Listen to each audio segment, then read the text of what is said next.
আমায় আমার বউ সারা সপ্তাহ খুব ভালোবাসতো, কিন্তু রবিবারের রাতে আমায় কাছেই আসতে দিত না আর অন্য ঘরে গিয়ে শুয়ে পড়তো। একদিন রাতে আমার সহ্য হলো না, আমি ওর ঘরে চলে গেলাম। ঘরে গিয়ে দেখলাম বউ ঘরে ছিল না। যখন একটা পুরনো স্টোর রুমের পাশ দিয়ে যাচ্ছিলাম, তখন চেঁচানোর যেন আওয়াজ শুনতে পেলাম। যখন আমি ঘরটা খুললাম, তখন আমার যেন হুঁশ উড়ে গেল, ওখানে তো আমার বউ। একা একা বিছানায় শুয়ে আমি ছটফট করছিলাম, আর বউকে ছাড়া আমার একদম ঘুমই আসছিল না। আমার অদ্ভুত অনুভব হচ্ছিল, আর এজন্যই আমি আমার বউয়ের ঘরে চলে গিয়েছিলাম, যাতে আমি ওকে আমার ঘরে নিয়ে আসতে পারি। আমার বউ প্রতি রবিবারের রাত আলাদা ঘরে থাকতো। এখনো পর্যন্ত তো আমি ওকে কোনো রকম বাধা দিইনি, কিন্তু আজ রাতে আমার আবেগ আর আমার ইচ্ছার কারণে আমার বউয়ের থেকে দূরে থাকা আমি সহ্য করতে পারছিলাম না। আমি আমার বউয়ের ঘরে গিয়ে দেখি যে সে নেই। আমি ভাবতে লাগলাম মাঝরাতে আমার বউ কোথায় যেতে পারে। আমাদের বাড়ি অনেক বড়। আমি আমার বউকে খুঁজতে লাগলাম। আমি ওকে কোথাও খুঁজে পেলাম না। স্টোর রুমের সামনে দিয়ে যেতেই আমি চিৎকারের শব্দ শুনতে পেলাম। আমি অনেক কষ্টে স্টোর রুমের দরজাটা খুলতেই ভিতরের দৃশ্য দেখে তো আমার পায়ের নিচে থেকে মাটি সরে গেল। আমি ভাবতেই পারিনি যে আমার বউকে আমি এই অবস্থায় স্টোর রুমে পাবো। আমরা দুই ভাই ছিলাম, আর আমাদের এক বৃদ্ধ মা ছিল। মা অনেকদিন ধরেই অসুস্থ ছিল, আর বাড়ির সব কাজ এলোমেলো হয়ে ছড়িয়েছিল। আমরা দুজনেই ছিলাম ছেলে, তাই বাড়ির দেখাশোনা করতে সেভাবে পারতাম না। যতটা সম্ভব হতো আমরা দুজনেই মা আর বাড়ির দেখাশোনা করতাম। তারপরেও মনে হতো এই বাড়িতে একটা মেয়ের অভাব থেকে গেছে। একজন মহিলা যেভাবে গুছিয়ে ঘর সামলাতে পারে, আমরা দুজন ভাই একসাথে মিলেও সেভাবে সুন্দর করে ঘর সামলাতে পারছিলাম না। একদিন মায়ের এক পুরনো বান্ধবী আমাদের ঘরে আসলো, আর মায়ের অবস্থা দেখে মাকে পরামর্শ দিল যে আমাদের দুই ভাইয়ের মধ্যে যে কোনো এক ভাইয়ের বিয়ে করিয়ে দেওয়া উচিত। সে আমার মাকে নিজের ভাইয়ের মেয়ের ছবি দেখালো। মেয়েটি ভীষণ সুন্দর ছিল, আর সে নিজের ভাগ্নির জন্য কোনো ছেলে খুঁজছিল। প্রথম দেখাতেই সেই মেয়েটিকে আমার মায়ের ভীষণ পছন্দ হয়ে যায়। মায়ের বান্ধবী ওই মেয়েটির অনেক প্রশংসা করছিল যে ওনার ভাগ্নি শাহনাজ ঘর ভীষণ ভালোভাবে সামলাতে পারে, আর সে পুরো ঘর খুব ভালোভাবে সামলে রাখবে।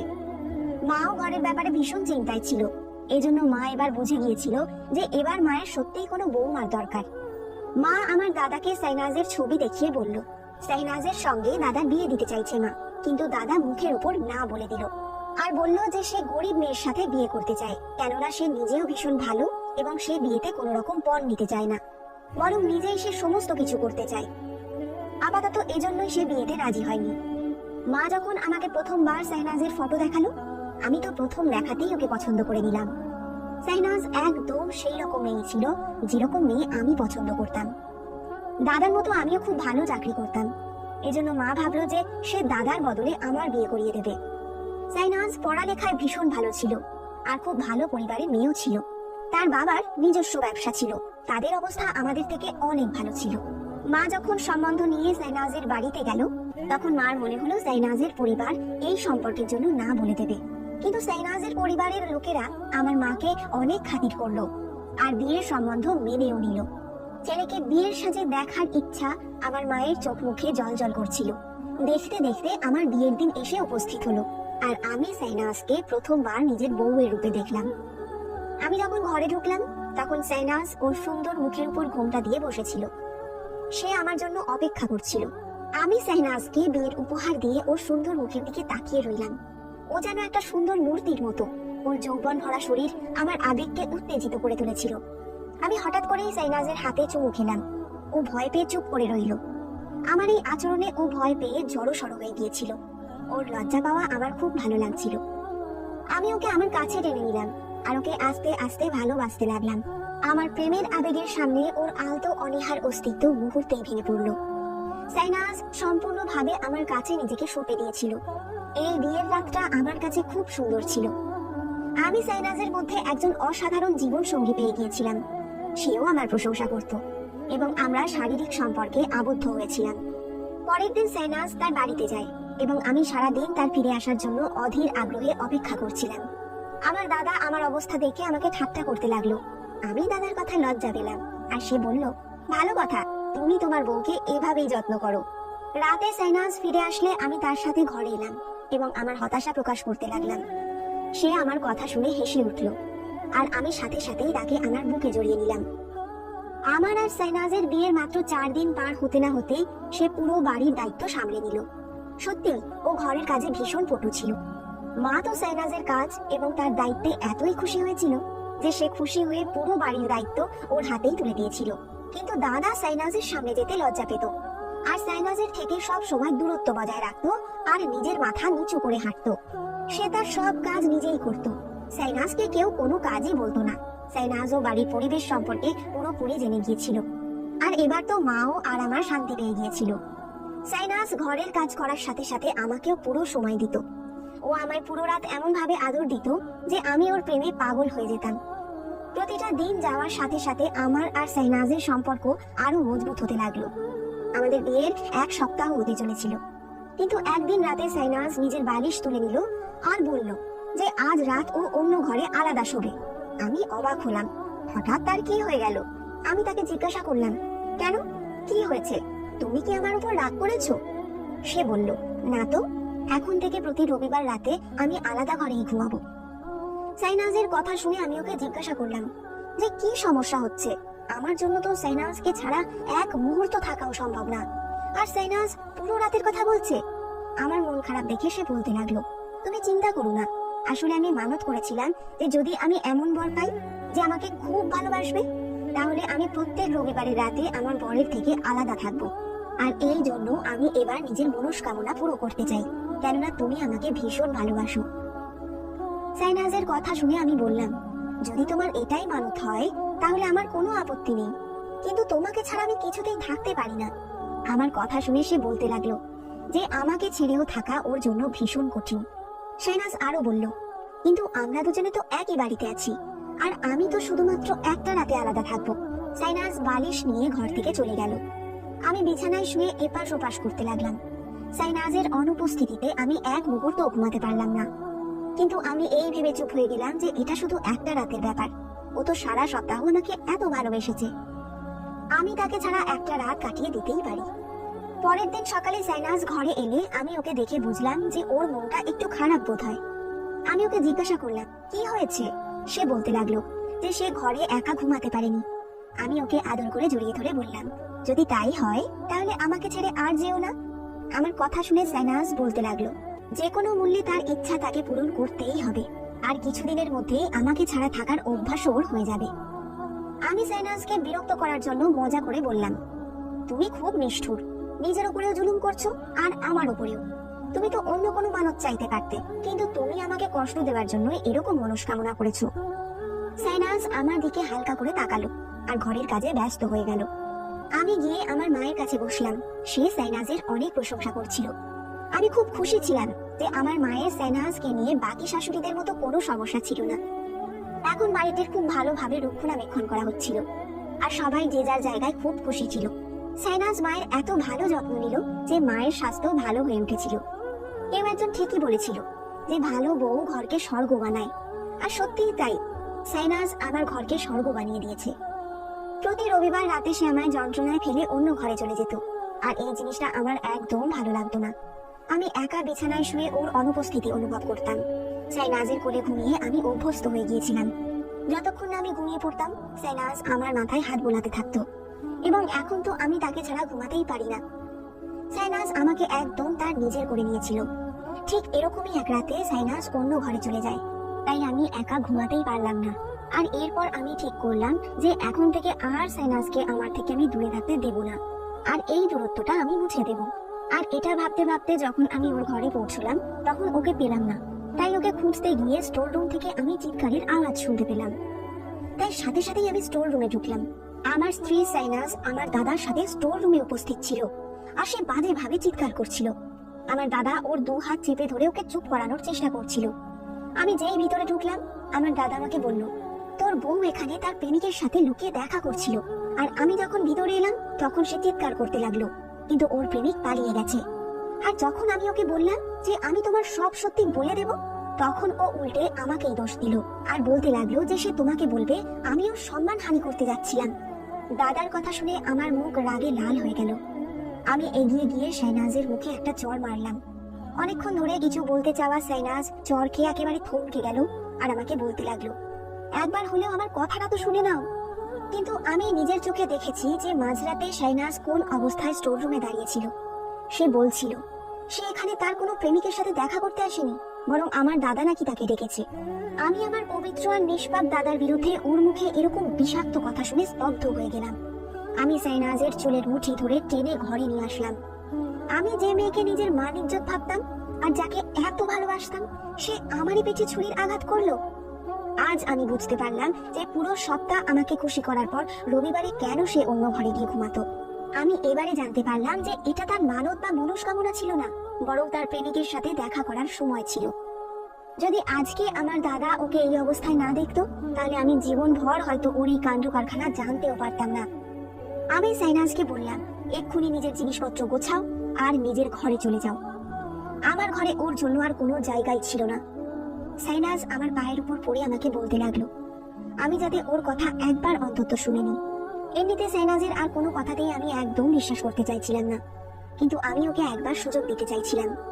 আমি সাইনাজকে ভীষণ ভালোবাসতাম, তাই আমি ওকে বললাম যে একবারই সুযোগ, যা বলার বলে দাও। ও বলতে লাগলো যে বিয়ের আগে একটা ছেলেকেও পছন্দ করত, কিন্তু তাদের দুজনের মধ্যে এমন কোনো সম্বন্ধ ছিল না যে সাইনাজকে তার জন্য লজ্জা পেতে হবে। ওই ছেলেটিও সাইনাজকে পছন্দ করত, কিন্তু ওর বাড়ির লোক সম্বন্ধ পাঠাতে রাজি হয়নি।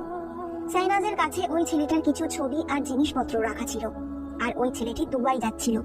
তো সাইনাজ ভাবলো যে ওই ছেলেটিকে ওর ছবি এবং ওর জিনিসপত্র ফেরত দেবে, কেননা এখন ও আমার বউ আর ও আমাকে ভীষণ ভালোবাসে। একদিন যখন ও নিজের মায়ের সাথে দেখা করার জন্য নিজের ঘরে গেল, তখন সমস্ত কিছু জিনিসপত্র গুছিয়ে নিয়ে ওই ছেলেটির সাথে শেষ দেখা করার জন্য ওকে হোটেলে ডাকলো। ও ছেলেটিকে ছেলেটির সব জিনিসপত্র ফিরিয়ে দিয়ে নিজের হাসি খুশি আর স্বাধীন জীবন থেকে তাকে মুক্ত করে দিল। আর ওই ছেলেটিও সাইনাজকে ভুলে নিজের জীবনে আগামী দিনের পথ চলায় এগিয়ে গেল। কিন্তু ওদের সেই শেষ দেখা সাইনাজের জীবনে সমস্যা হয়ে দাঁড়ায়। যখন সাইনাজ ওই ছেলেটির সাথে দেখা করতে শেষবারের মতো হোটেলে গেল, তখন আমার দাদা ওকে দেখে নিয়েছিল আর লুকিয়ে ওর ভিডিও বানিয়ে নিয়েছিল, যেখানে ওই ছেলেটা সাইনাজের হাত ধরে চিরজীবনের জন্য বিদায় জানাচ্ছিল। সাইনাজের মনে হয়েছিল তার প্রাক্তনের সাথে তার যে সম্পর্ক, সেটা মাটির তলায় কোথায় চাপা পড়ে গেল, আর এবার ও আমার সাথে খুশি খুশি একটা সুন্দর জীবন কাটিয়ে দেবে। কিন্তু আমার দাদা ওর ভিডিও বানিয়ে ওকে ব্ল্যাকমেল করতে লাগলো, যাতে ও সপ্তাহে একটা করে রাত দাদার সাথে কাটায়। ও আমার দাদার হুমকিতে ভয় পেয়ে যায় আর আমাকে কিছুতেই ছাড়তে চায়নি। এই জন্য ও সিদ্ধান্ত নিয়েছিল আর ও প্রত্যেক রবিবারের রাতে আমার দাদার সাথে স্টোর রুমে কাটাতে লাগলো। কিন্তু এই সমস্ত ও নিজের ইচ্ছায় করেনি, তাই আমার দাদার উল্টো পাল্টা ব্যবহারের জন্য ও চিৎকার করত। সাইনাজ আমার সামনে হাত জোর করে কাঁদতে লাগলো। ও বলতে লাগলো যে ও নিজেও এই পাপের জীবন থেকে বের হতে চাইছিল, কিন্তু আমাকে ছাড়া ও কিছুতেই বাঁচতে পারবে না, এই জন্য কখনো সত্যি বলার সাহস করেনি। আমি অবিশ্বাসের চোখে সাইনাজের দিকে তাকিয়ে রইলাম। ওর সব কথায় আমি বিশ্বাস করতে চাইছিলাম, কিন্তু পারছিলাম না। কিন্তু এই কথায় আমি কখনো বিশ্বাসই করতে পারলাম না যে আমার দাদা সাইনাজের সাথে সম্পর্ক করার জন্য ওকে ঘরে ডাকতো। আমার দাদা ভীষণ পবিত্র আর সাদাসিধে মানুষ ছিল, সে তো কখনো চোখ তুলে কোনো মেয়ের দিকেও তাকায়নি। আর সাইনাজের সাথে সম্বন্ধ করার সময় সে নিজেই বারণ করে দিয়েছিল। তাহলে কেন সে সাইনাজকে নিজের কাছে রাখবে? আমি তো পুরোপুরি দ্বন্দ্বের মধ্যে পড়ে গিয়েছিলাম। সাইনাজের চোখের জল বলে দিচ্ছিল যে সে সত্যি বলছিল, আর আমি আমার দাদার পবিত্র চরিত্রের সব থেকে বড় প্রমাণ ছিলাম। আমি মাথা ধরে বসে পড়লাম। আমি কিচ্ছু বুঝতে পারছিলাম না। আমি সাইনাজের সাথে কোনো অন্যায় করতে চাইছিলাম না, কিন্তু আমি এমন একজন মহিলাকে আপন করতে পারতাম না যে কিনা আমার দাদার চরিত্র থেকে আঙুল তোলে। আমি ওকে বললাম যে আপাতত ও যেন ওর ঘরে চলে যায় আর কিছুদিন ওখানেই থাকে। আমি ঠান্ডা মাথায় এই ব্যাপারটা ভাববো আর তারপরেই সিদ্ধান্ত নেব। সকালবেলা আমি নিজেই সাইনাজকে ওর বাড়িতে দিয়ে এলাম। আমার গাড়ি থেকে নামার সময় সাইনাজ একটাই কথা বলল যে ও আমাকে ভীষণ ভালোবাসে আর ও যা কিছু করেছে বাধ্য হয়ে করেছে। আমার হৃদয় সাইনাজের কথা বিশ্বাস করতে চাইছিল, কিন্তু নিজের দাদাকেও আমি খুব ভালো করে জানতাম।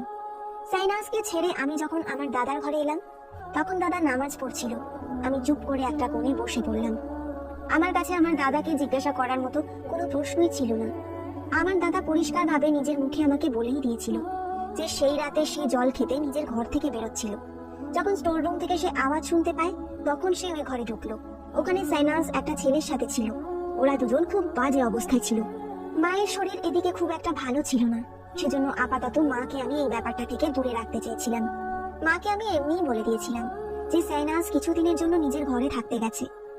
দিন ধীরে ধীরে কাটতে লাগলো। এদিকে আমার মনের মধ্যে দ্বন্দ্ব শেষই হচ্ছিল না। অফিসের মধ্যে কোনো কাজেই আমার মন লাগছিল না।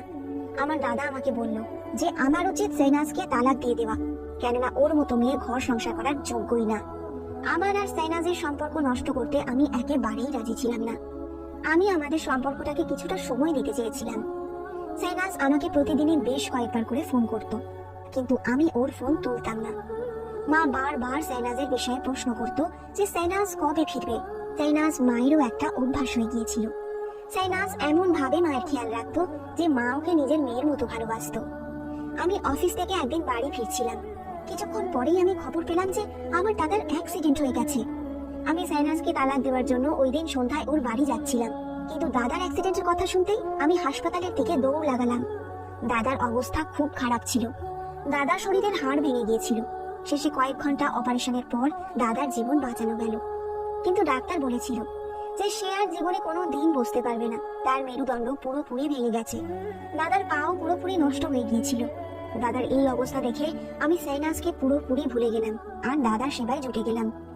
মাও দাদাকে নিয়ে ভীষণ সমস্যায় ছিল। তার অবস্থা তো আরো খারাপ হয়ে গেল। আমি একা তাদের দুজনকে অনেক কষ্ট করে সামলাচ্ছিলাম। কি জানি কার বাজে নজর আমাদের ঘরের খুশির উপর পড়ে গিয়েছিল। দাদার 15 দিন পরে যখন পুরোপুরি ভাবে জ্ঞান ফিরলো আর সে কথা বলার মতো অবস্থায় আসলো, তখন সে যা আমাকে বলল সেটা শুনে তো আমার প্রাণ বেরিয়ে যাবার মতো অবস্থা হলো।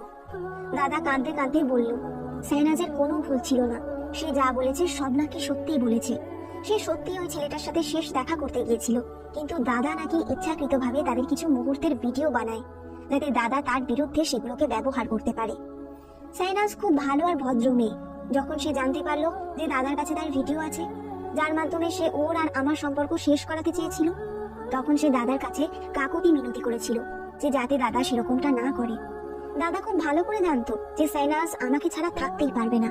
এই জন্য দাদা তার পুরো সুযোগ নিল আর তাকে বাধ্য করেছিল যে সপ্তাহে একটা করে রাত যাতে দাদার সাথে সে কাটায়।